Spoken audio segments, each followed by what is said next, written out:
akan menjadi begitu besar, seperti banyaknya madrasah kehilangan dukungan negara, terus Inggris. Oke, standby, kamera ready, sound ready, 3, 2, 1, action.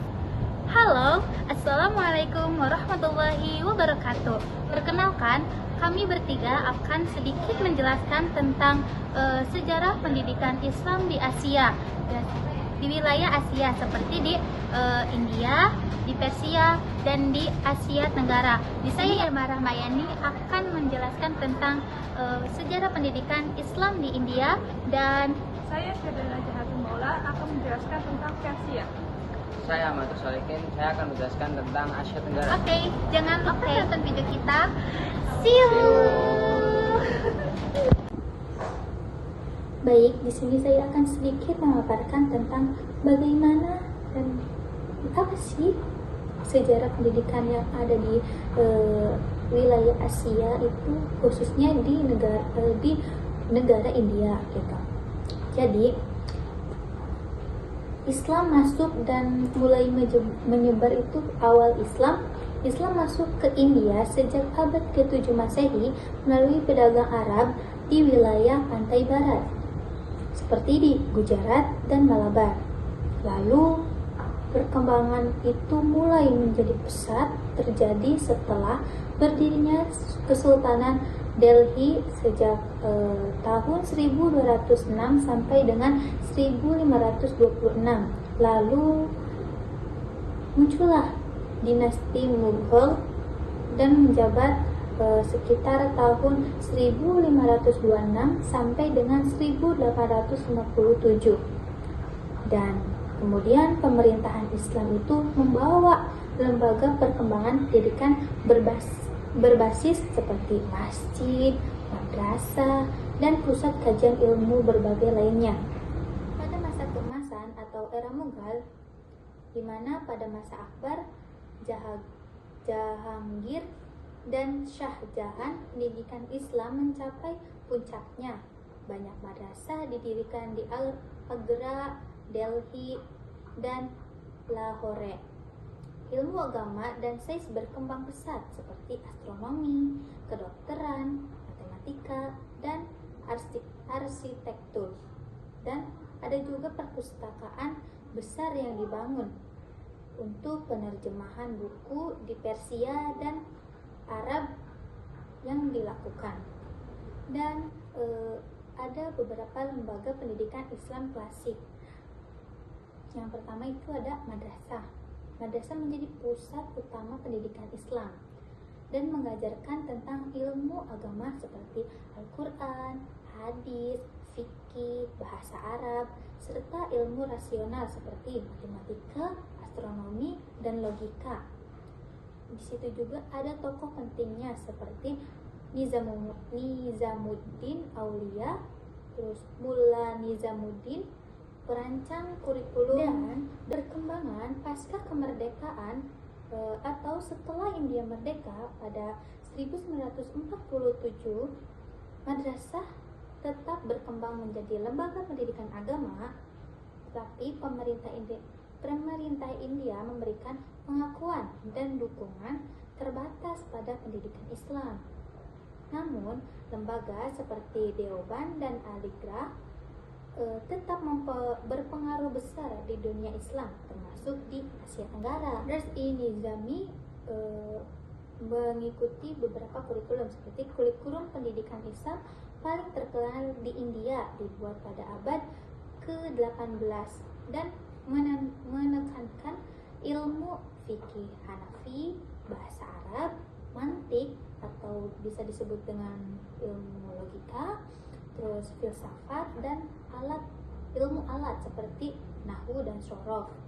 Terus juga kurikulum ini kemudian menyebar ke Asia Selatan, termasuk Pakistan, Bangladesh, hingga sebagian menyebar ke Asia Tenggara. Juga ada Khonak atau pesantren sufi. Di sini tempatnya tempat pendidikan tasawuf dan spiritualitas. Di India, tarekat-tarekat seperti Chishti, Suhrawadi, dan Naqsabandiyah lebih dominan. Peran besar dalam penyebaran Islam secara damai yang begitu besar, seperti banyaknya madrasah kehilangan dukungan negara, terus Inggris memperkenalkan sistem sekolah modern sekuler, dan ulama menanggapi dengan mendirikan lembaga independen seperti ada Darul Ulum Deoban yang berdiri pada tahun 1866, yang mana itu berfokus pada konservatisme dan fikih Hanafi. Juga ada Al-Azhar Muslim University, dibangun sekitar 1875 oleh Sir Syed Ahmad Khan yang berfokus pada pendidikan modern dan rasional. Dan ada juga Nadwatul Ulama dibangun sekitar 1894, yang mana itu memadukan tradisi klasik dan modern. Dan perkembangan pasca kemerdekaan atau setelah India merdeka pada 1947, madrasah tetap berkembang menjadi lembaga pendidikan agama, tetapi pemerintah India memberikan pengakuan dan dukungan terbatas pada pendidikan Islam.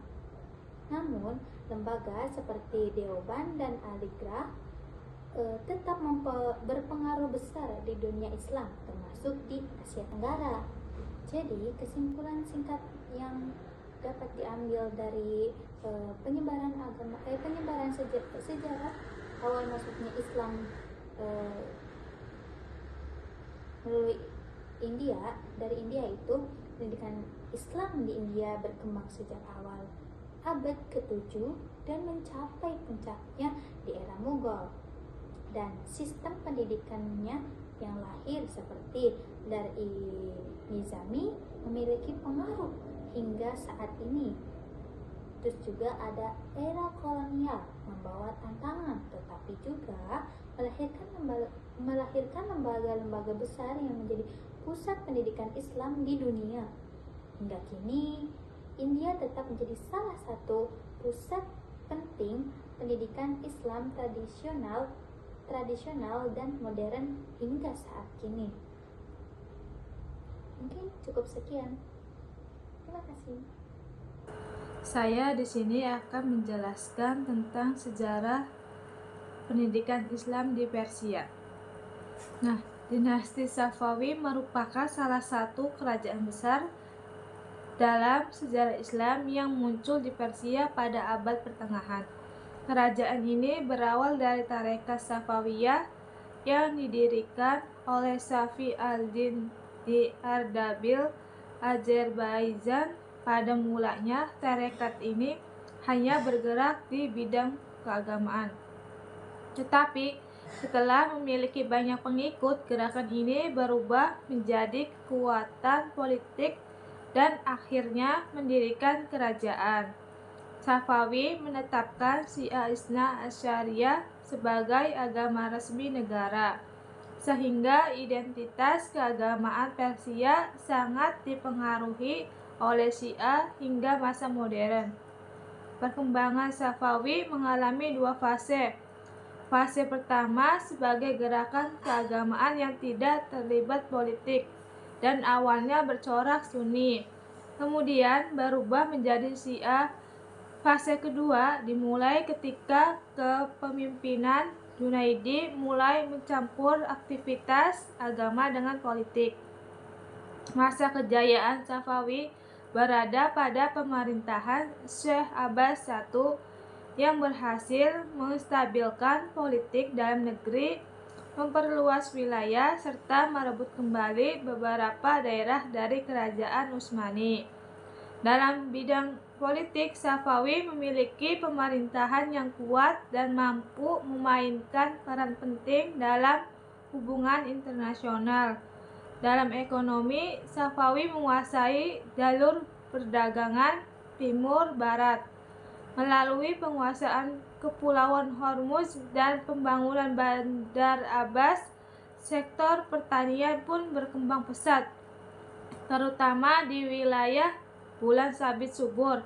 Dalam bidang ilmu pengetahuan, tradisi intelektual Persia terus berkembang, melahirkan ilmuwan besar seperti Baha al-Din Syirazi atau Mulla Sadra dan Muhammad Baqir al-Damad. Pada masa ini, filsafat dan sains kembali bangkit melalui pengembangan aliran filsafat peripatetik dan Ishraqi, terutama di pusat-pusat pendidikan Isfahan dan Shiraz. Di bidang seni, dinasti Safawi mencapai kemajuan besar dengan berdirinya bangunan-bangunan megah seperti masjid, madrasah, rumah sakit, jembatan, dan istana, bahkan dijuluki sebagai salah satu kota terindah di dunia Islam karena taman dan arsitekturnya yang menawan. Adapun sistem pendidikan Safawi terdiri dari 3 jenis. Yang pertama yaitu pendidikan indoktrinatif untuk memperkuat ajaran dan identitas Syiah. Lalu yang kedua, pendidikan estetika yang menekankan seni dan kerajinan untuk mendukung industri. Nah, yang ketiga, pendidikan militer dan administrasi yang bertujuan memperkuat pertahanan dan pengelolaan pemerintahan. Dinasti Safawi meninggalkan warisan penting bagi Iran modern, terutama dalam pengukuhan identitas Syiah, pembentukan struktur politik yang kuat, serta kebangkitan kembali tradisi filsafat dan ilmu pengetahuan di dunia Islam. Oke, di sini saya akan menjelaskan tentang pendidikan Islam di Asia Tenggara. Nah, yang pertama yaitu Islam di Asia Tenggara hadir melalui proses yang damai, jauh dari peperangan dan penaklukan, melalui jalur perdagangan dan dakwah dan hubungan sosial. Islam berkembang menjadi peradaban besar yang memberi warna baru bagi budaya, pendidikan, dan tatanan masyarakat di wilayah ini. Nah, yang pertama yaitu jalur masuk Islam nih. Nah, penyebaran Islam dimulai sejak abad ke-7 Masehi. Melalui jalur sutra maritim, para pedagang muslim dari Arab, Persia, dan Gujarat tidak hanya membawa barang dagangan, tetapi juga membawa etika bisnis, terus nilai keadilan, dan ajaran Islam. Awalnya, Islam diterima oleh bangsawan dan elit lokal, kemudian menyebar ke seluruh masyarakat. Nah, yang kedua yaitu berdirinya kerajaan-kerajaan Islam.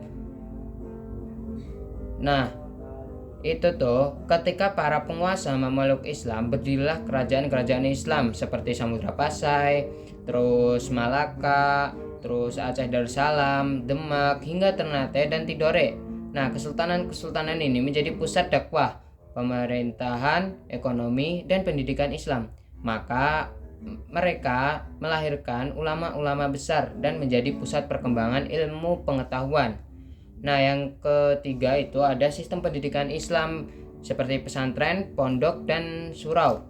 Nah, pendidikan Islam berkembang melalui pesantren, surau, dan pondok. Lembaga-lembaga ini mengajarkan Al-Quran, fikih, akhlak, dan ilmu tasawuf. Pesantren juga membentuk karakter masyarakat melalui pembiayaan ibadah, terus kedisiplinan, dan nilai moral yang kuat. Hingga kini, lembaga ini tetap bertahan, bahkan berkembang dengan integrasi ilmu umum dan teknologi modern. Nah, selanjutnya yaitu akulturasi budaya Islam dan lokal. Nah, Islam di Asia Tenggara tumbuh melalui proses akulturasi. Arsitektur masjid memadukan unsur Hindu, Buddha, Tionghoa, dan nilai Islam.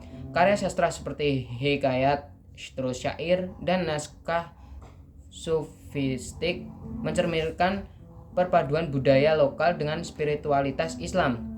Islam tidak menghapus tradisi, namun memperkaya dan mengarahkannya menjadi lebih bernilai moral dan spiritual.